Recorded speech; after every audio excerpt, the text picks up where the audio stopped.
Eh, jadi gini, abang itu diundang sama petani dairi dari Sumatera Utara. Terakhir kegiatannya itu hari Rabu yang lalu, pekan lalu ya, bukan Rabu kemarin ya. Terus cerita abang sendiri ketika saya besok hari Senin itu naik mobil tidak ber-AC, jadi pasang buka jendela ya selama 6 jam perjalanan Medan Dairi itu. Terus saya tanya makan durian karena dia penggemar durian, ada festival durian dan banyak makannya katanya gitu. Terus pulang hari Sabtu udah lemas, tapi tidak mau ke dokter. Abang saya itu agak malas ke dokter kalau nggak sakit sekali. Terus dia hari Senin keringat dingin, mukanya agak lain. Lalu dirayulah sama putrinya Nabila, putri satu-satunya di tengah. Anaknya 3. Nah, Nabila bilang, ayo ayah ke dokter. Baru mau ke dokter, kita bawa ke rumah sakit Mayapada Kuningan. Lalu ada dokter jantung mendeteksi ada kemungkinan jantung. Jadi mau di kateter. Tapi nggak stabil gula maupun ginjal. Jadi masuk ICU dulu deh biar stabil gitu ya. Hari Senin pagi itu, Senin siang lah.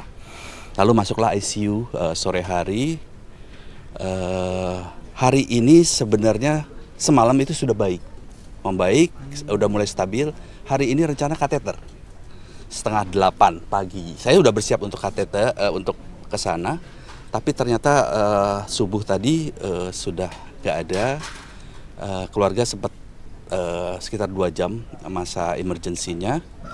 Sempat di kateter, dipasang ring 1 tapi tidak menyelamatkan lagi. Gitu kondisinya. Secara medis ya.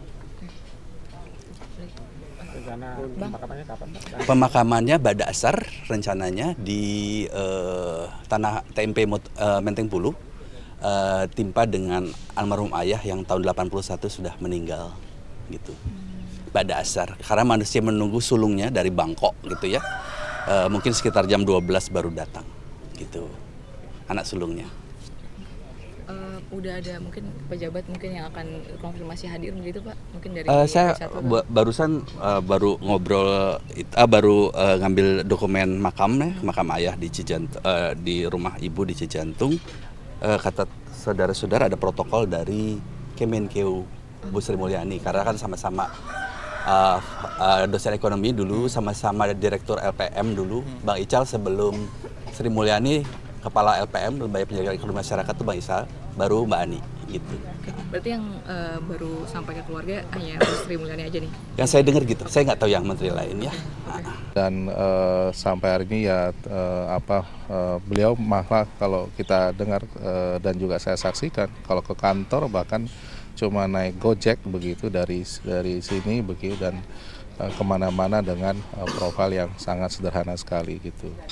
Dan terakhir saya kira yang kami lihat dan saksikan ya selalu membina hubungan baik, bahkan kami juniornya dibimbing untuk tetap konsisten ya berada pada ranah yang benar agar tidak salah mengambil satu keputusan, mengambil satu pandangan yang katakanlah memang keluar dari jalur atau pakem-pakem kode etik apalagi. Dan beliau juga mengingatkan kami untuk tentu menjaga marwah ya terutama kami dari beliau pendiri Indef begitu, menjaga marwah lembaga jauh lebih penting dibandingkan yang lain.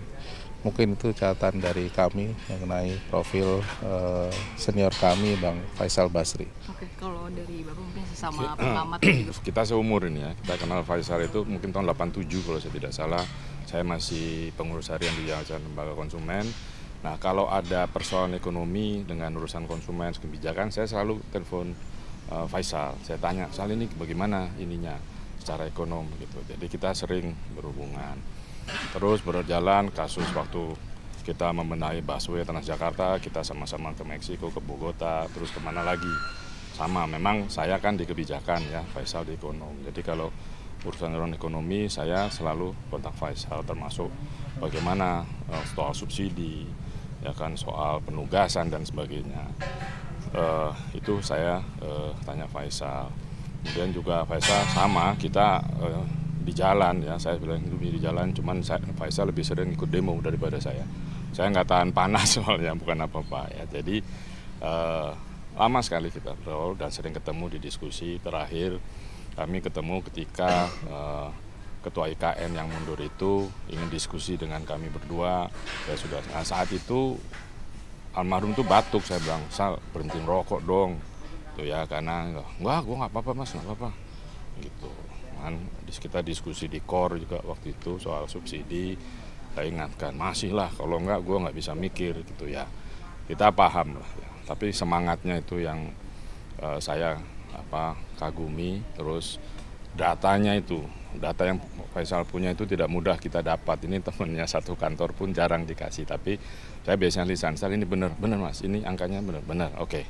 Gitu ya. Jadi ya ekonom sih ya, ekonometrinya pasti kuat dan sebagainya. Kalau saya kan hanya di polisinya. Dia orang sederhana, kita sama-sama suka celana kaki ini saya masih pakai karena Faisal tuh kemana-mana selalu celana kaki, cuman saya nggak pakai sepatu sandal.